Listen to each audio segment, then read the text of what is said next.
Salve consumidores! Hoje nós vamos falar sobre a seguinte dúvida: Poco F5 ou Poco F5 Pro? Vamos explicar as principais diferenças entre eles e aí no final desse vídeo você vai descobrir qual que é o ideal para você. Então deixa o seu like, se inscreva no canal e vem comigo.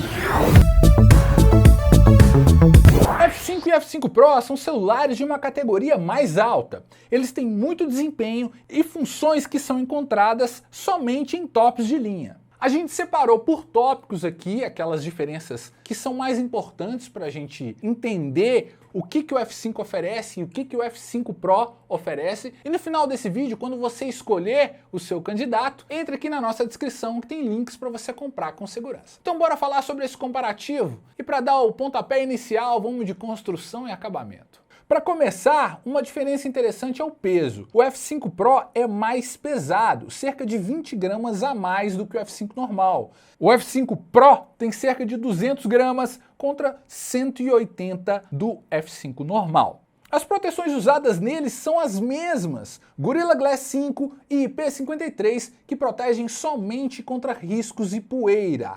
Os dois são construídos inteiramente de plástico!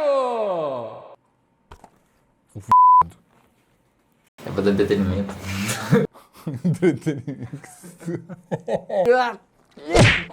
Então, se você está pensando em pegar o mais resistente, não tem favorito aqui entre os dois não. Apesar do F5 Pro ter um quezinho a mais, um degrauzinho a mais, a gente está falando aí de cerca de R$1.000 de diferença. O F5 custa cerca de R$2.300 a R$2.500 e o F5 Pro cerca de R$3.500 a R$3.700 e os dois têm o mesmo Gorilla Glass e a construção em plástico. Agora, falando de telas, eles têm sim algumas diferenças. Para começar, a tela do F5 Pro tem mais brilho máximo. São 1400 nits contra 1000 nits de brilho máximo do F5.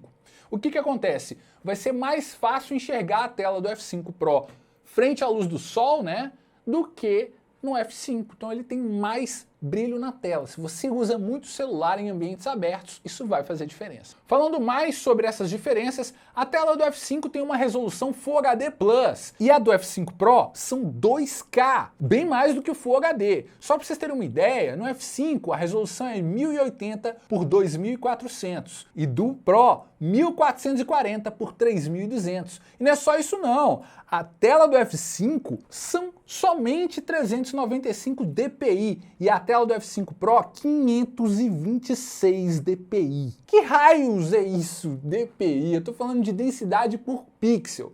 Quando você pegava aquelas televisões velhas lá da casa dos seus avós, que tinha aqueles quadradinhos, televisões de tubo, não sei nem se você é dessa época, né? Acho que eu sou muito velho, mas tá lá. Aqueles quadradinhos é porque a densidade de pixels era muito ruim. Então você via o negócio ampliado, você via os quadradinhos lá, como se fossem recortados em mini telas. Quanto melhor a densidade de pixel, menos você vai ver esses supostos quadradinhos, essas linhas.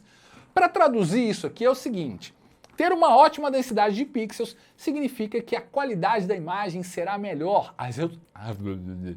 A resolução também vai ser melhor. Aí eu tô te falando o seguinte, a tela do F5 Pro se equipara sim a iPhones Pro Max da vida, inclusive a um S23 Ultra. Estamos falando de telas superiores, dos celulares top de linha mesmo. Mas lembrar que as duas têm 68 bilhões de cores, as duas telas, 120 Hz, Dolby Vision, muitas funções caprichadas. Todos os dois celulares vão ser ótimos para assistir aqueles filmes e séries com a qualidade lá no talo. O capricho especial, é claro, é do F5 Pro. Se você está pensando em ter esse celular com a tela muito top, tem que ir nele. Agora um assunto mais complicado: o desempenho. O F5 é equipado com o eficiente Snapdragon 7 Plus Gen 2 e o F5 Pro com o poderoso 8 Plus Gen 1. Ambos têm desempenho de sobra para tarefas do dia a dia e, é claro, aquela jogatina caprichada com os gráficos mais bonitos.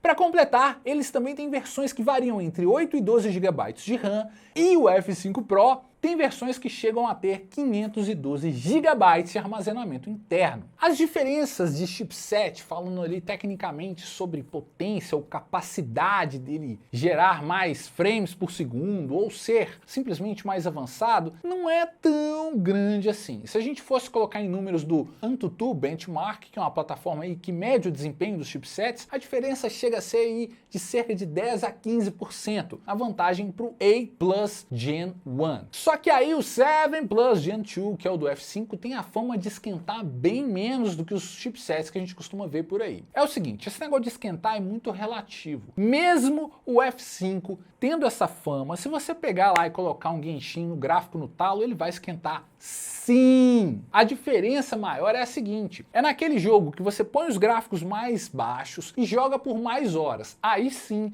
esse pode até ser um trunfo do F5 esquentar menos. Mas colocar tudo no talo não vai fazer muita diferença, porque geralmente é o seguinte, celular bom esquenta, porque celular potente tem um chipset, um processador que estão fritando para te entregar desempenho. A gente escuta muitos comentários da galera falando assim, F5 não esquenta, F5 não esquenta. Mas você experimentou outro celular e o F5, você está medindo isso baseado no quê, né? A gente tem que ter ponto de referência. Você imagina assim, o cara vira e fala assim, o F4 GT esquenta mais que o F5, mas você testou os dois para falar isso? Então, o que eu sei é o seguinte, baseado no que os inscritos nos contam, quem comprou e tem experiência de alguns meses com o F5, fala que de fato ele esquenta menos do que os outros celulares tops de linha. Mas esse esquenta menos é nessas condições aí de uso, básico, sem forçar a barra. Se colocar tudo no talo, eu acho que frita do mesmo jeito. Só que a gente está falando dessa parada aí de desempenho, tem uma coisa importante para te falar, porque basicamente o que eu te disse agora é que o F5 Pro é um pouquinho melhor que o F5. É tipo isso mesmo, só que não é só isso. Vamos ao que importa. Taxa de resposta ao toque. Você sabe o que é taxa de resposta ao toque? É a velocidade que o seu celular entende o toque na tela e faz o comando aí que você está precisando fazer. Então, se você está jogando um Free Fire e aperta para atirar, quanto maior a taxa de resposta ao toque, mais rápido ele vai atirar. Deu para sacar? E o Poco F5, que todo mundo fica falando que é ótimo para jogar, tem uma taxa de resposta que não é tão legal assim, são 240 Hz.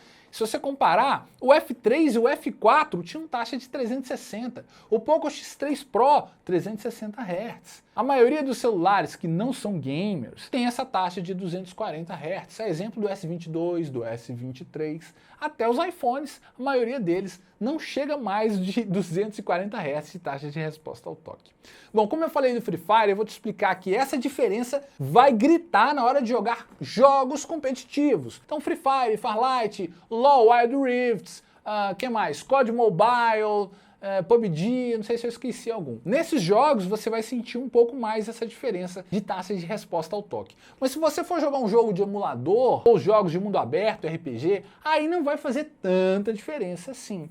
E ainda assim tem gente que nem nota essa diferença. Mas cara, notar a taxa de resposta ao toque não é só pegar o celular e, entendi. Não. Você tem que jogar várias partidas para você analisar essa jogabilidade e ter essa noção que a resposta está sendo de fato mais rápida. E isso sim vai te ajudar a pegar elos mais altos, sem sombra de dúvida.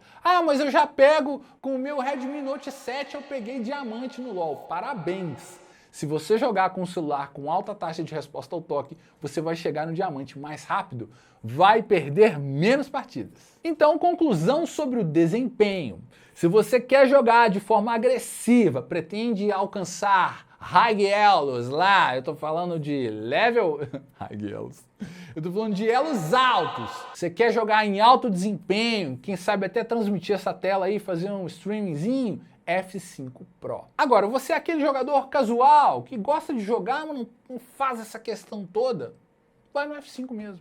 Vamos falar sobre câmeras? Eles têm praticamente os mesmos sensores. Infelizmente, a gente não tem eles aqui para fazer os testes reais, mas nós podemos afirmar que o F5 Pro grava em 8K, tem modo cinemático de 24 FPS, grava em 4K 60 FPS e o F5 fica devendo essas funções. Ele para ali no 4K 30 FPS. Engraçado, os dois têm uns sensores que são praticamente os mesmos. 64 megapixels na principal, 8 na ultra-wide e 2 na macro. Por que a Xiaomi insiste em ficar travando isso, velho, de não deixar os celulares filmarem em 4K 60 FPS? E pior! Os dois na selfie não gravam em 4K. Pô, tá de sacanagem, né, Xiaomi? Um celular de 3.000 não sei quantos reais, não gravar 4K na selfie é brincadeira, né? Você tem que usar a Gcam se você quiser fazer isso. Só para ter uma noção como é que é chato, se a gente comparar mesmo, um A34 que custa R$ 1.500, filma em 4K na frontal. Em bateria, as diferenças são claras. F5 com 5.000 mAh e F5 Pro com 5.160. A grande diferença é no carregamento rápido. O F5 oferece 67 watts e o F5 Pro 120 watts. 120 watts, cara, você fica mal acostumado, viu? Meu F4 GT aqui tem 120, eu tinha um 11T Pro que também tinha 120 watts, carrega em 20 minutos. De fato, em 20 minutos seu celular está carregado. Já o 67 watts não é lento não, em menos de uma hora você vai ter carga completa também. Mas se comparar com 120 é pouco. O F5 é pouco. O Poco F5 deveria, pelo preço dele, também oferecer 120 watts. Se você quer experimentar este carregamento super rápido, também vai ter que escolher o F5 Pro. Bora pro resumão da aula de hoje. Vamos lá. F5 Pro é melhor na tela, tem resolução melhor, densidade de pixels melhor. Então você quer a tela lindona? F5 Pro. Não faz tanta questão desses get-gets, dessa resolução maravilhosa, vai no F5 mesmo. Galera, a gente está falando de R$ 1.000 de diferença. Essa lista que eu estou falando do resumão aqui é para a gente ver se compensa ou não pagar. Vamos continuar. O F5 Pro tem a taxa de resposta de 480 Hz contra 240 do F5. Então se você quer mais precisão nos jogos, vai no F5 Pro.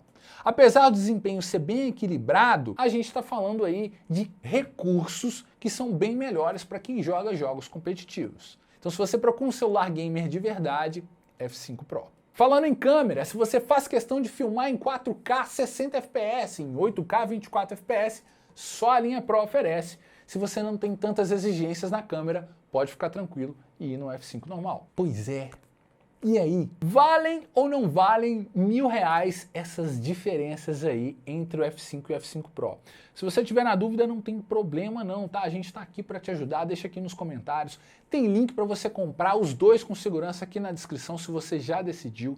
Realmente é uma dúvida complicada, mas não tem problema. A tecnologia incrível tá aqui para resolver esse problema para você. Não se esqueçam de deixar o seu like, se inscrever no canal e falou!